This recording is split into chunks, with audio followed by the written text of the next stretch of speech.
સત્સંગના ફાયદાઓ એ છે કે મન, બુદ્ધિ, ચિત્ત ને અહંકાર, આ 4 ચીજમાં ફેર પડવો જોઈએ. મન, તમે ચેક કરી લેજો, તમે સત્સંગ કરો તો આ ફેર પડ્યો. મનમાં કલ્યાણકારી વિચારોનો ટ્રાફિક વધી જાય, ડિસ્ટ્રક્ટિવ વિચાર નહીં. ડિપ્રેસિવ તો લાસ્ટ બર્થ.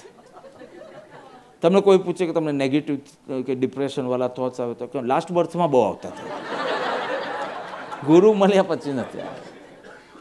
ભૂલો તો ચિક્કાર થાય ને ફેલિયર્સ તો અગણિત, એટલે તો હો વંદન અગણિત બોલીએ છે, જેટલા ફેલિયર્સ એટલા વંદન.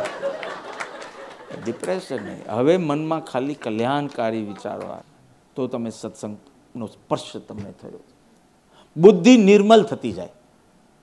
બુદ્ધિ સી યર્સ બેક, જેમ તમને અત્યારના મજબૂરી છે ને, ઓફિસના ટેન્શન આ ને તે, 9 વાગશે એટલે ભાગશે કેટલા, વર્ષો પહેલાં બી આવું જ હતું. હેન્ડ ટુ માઉથ,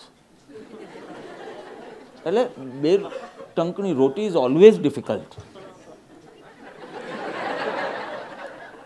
સો મેં કીધું એટલે વર્ષો પહેલાં they kept one day where you are free to do your dharma, satsang, bhakti. So it was holy day. પછી ભૌતિકતા એટલી વધી ગઈ ને કે વાય કાઢીને આઈ નાખી દીધી. હોલીડે એટલે વેકેશન. બુદ્ધિની નિર્મલતા એ તમારે, બિકોઝ બુદ્ધિ is the decision making faculty. પ્રવચન વખતે બધા બહુ નિર્મલ છો. અમને ડિસિઝન કરવાનું હોય કે હવે શનિ રવિ ધંધાના કામ માટે કશે જવું છે કે રવિવારનું સત્સંગ એટેન્ડ કરવો છે, તો કે હવે આખી જિંદગી સત્સંગ એટેન્ડ કર્યો, આવો ધંધો ક્યારે મળે?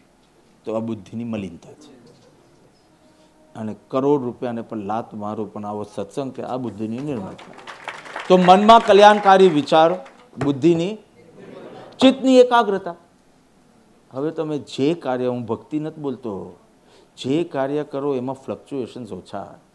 બધા જ કાર્યમાં ચિત્તની એકાગ્રતા આવે. જો એક માણસ ટોક્યો એરપોર્ટ પર ઉતરો, સો ટોક્યો એરપોર્ટ પર ઉતરો અને એને કશે જવું હતું પણ હી ડીડ નોટ નો કેવી રીતે જવાનું, એટલે 2-5 જણને આમ તેમ પૂછતો હતો કે આ એડ્રેસ છે, બતાવતા હતા અને કરતા હતા. પછી એને ગાડી કરી પણ તો બી છે ને એને પૂછપૂછ કરવું પડતું હતું. પાછળ એક પોલીસની ગાડી હતી. તેને થયું કે આ બિચારાને ખબર નથી ક્યાં જવાનું, લાવ લેટ મી હેલ્પ હિમ. એટલે એની ગાડીની પાછળ પેલું પોલીસની ગાડી બી લેતો હતો.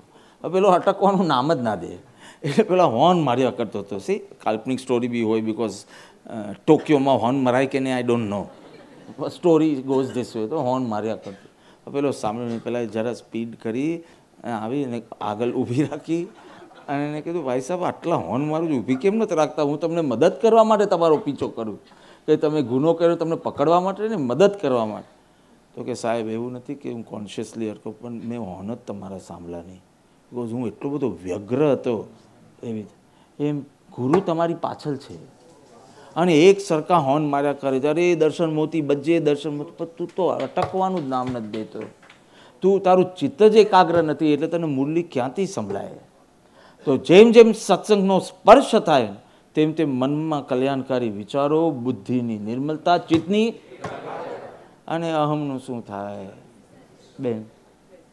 હા, વિસર્જન. આટલું લાંબુ શું કહો, લઈ બોલી દો ને, નાશ થઈ જાય. કારણ કે અહંકાર આપણો સ્વભાવ છે જ નહીં, એ મદિરાગત છે, એક નશો છે. કોઈ 24 કલાક અહંકારમાં રહ્યો છે, આમનો આમ અક્કટ, છેલ્લે બેડ પર સુવા જાઓ ત્યારે તો થોડા નરમ થાવ કે નહીં થાવ? તમે 24 કલાક you can only remain in સ્વભાવ, વિભાવમાં યુ કાન્ટ સ્ટે. આ છે ને નશો છે, તે ધીમે ધીમે અહંકારનો નશો ઘટતો જાય. તમે ફીલ કરી શકો કે આને તો બરાબર ઈગો ઇસ્યુ બનાવી શકો. કાંઈ મજા જ નથી. થોડો ક્ષમા આપો અને પ્રેમ કરો.